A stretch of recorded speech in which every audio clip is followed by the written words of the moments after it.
Today, I would like to talk to you about forever chemicals, the group of synthetic organofluorine chemical compounds, so-called PFASs, that are ubiquitous in everywhere, in water, soil, food, meat, vegetables, and in your blood. Hello, my name is Greg Friedman. I'm a bioengineer, and in this channel, I talk about various scientific topics that I find interesting and worth talking about. So what are these PFASs? Well, these are compounds that are really amazing.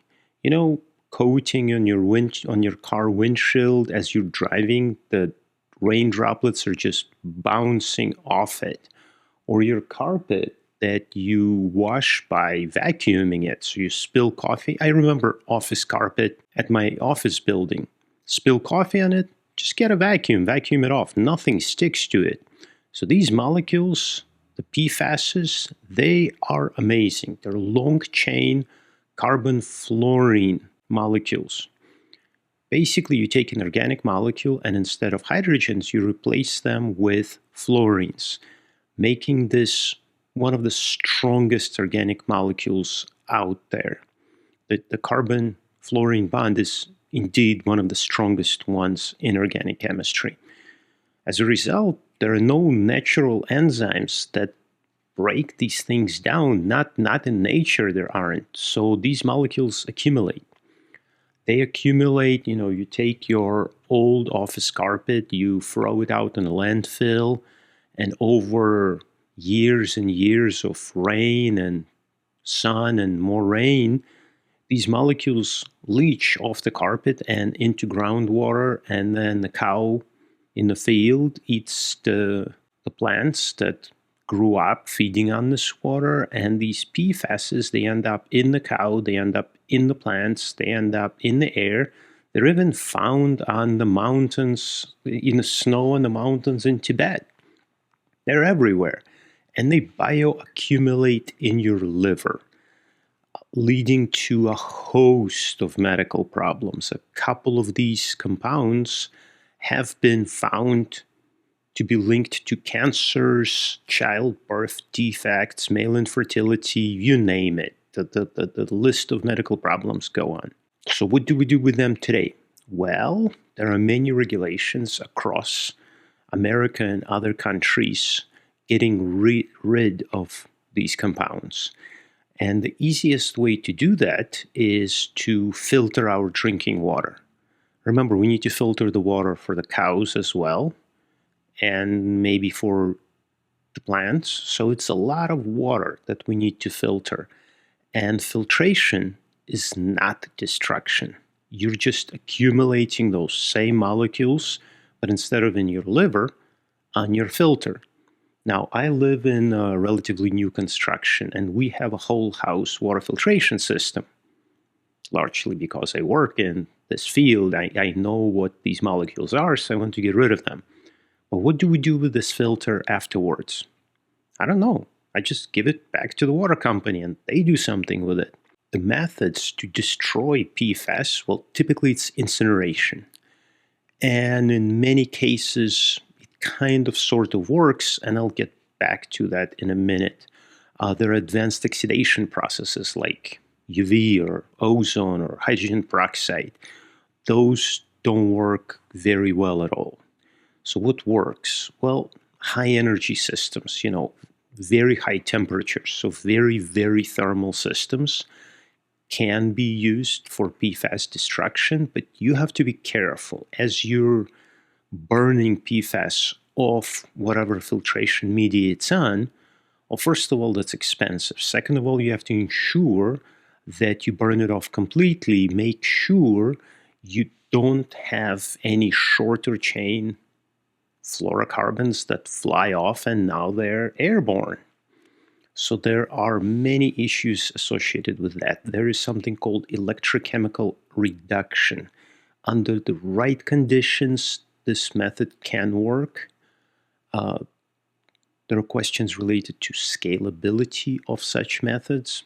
There is supercritical water oxidation. It's an extreme environment type of thing. It's high pressure, high temperature situation.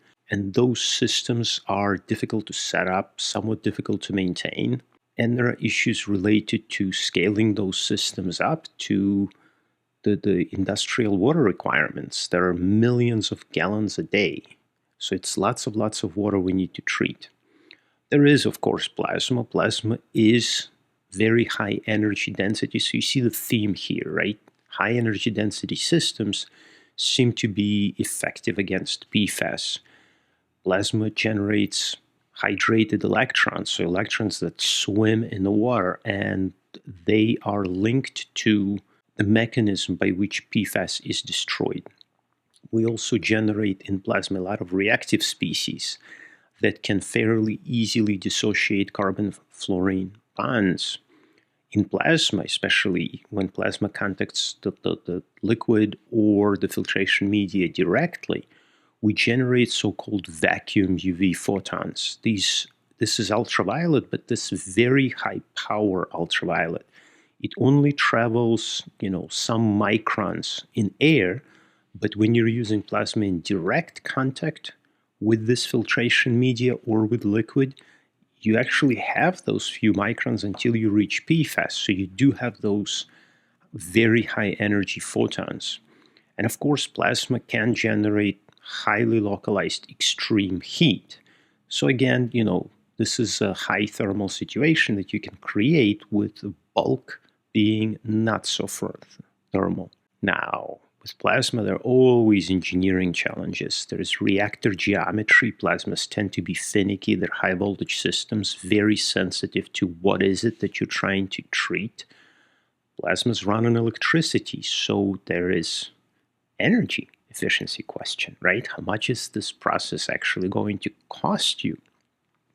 There is scalability, high voltage, high level engineering systems. When you put it in a water utility company, it has to run unattended for a decade at least. Can plasmas achieve that? Very difficult. Too many, so to speak, moving parts. So it's a big challenge for us. So the hardest problem today is solving the engineering questions, the system design, whether it's plasma or supercritical water oxidation or a different solution. Number of solutions are being developed. All of them are highly challenging to implement. So this is why we need more engineers. This is why getting into engineering today is an awesome idea. There's so many unsolved problems that we're trying to address, and this is a hard problem. PFAS is everywhere. I used to live in Pennsylvania. PFAS is found in groundwater. Now I live in Ohio. PFAS is found in groundwater here. It is a big problem, one of the many problems that science is fairly moderately successfully addressing today. Anyway, I love chatting with you guys about these interesting scientific challenges. If you have any questions or comments, please leave them in the comment section below. And if you have interesting questions that we could talk about on this channel, I'm very happy to see those questions. Peace. See you in the next one.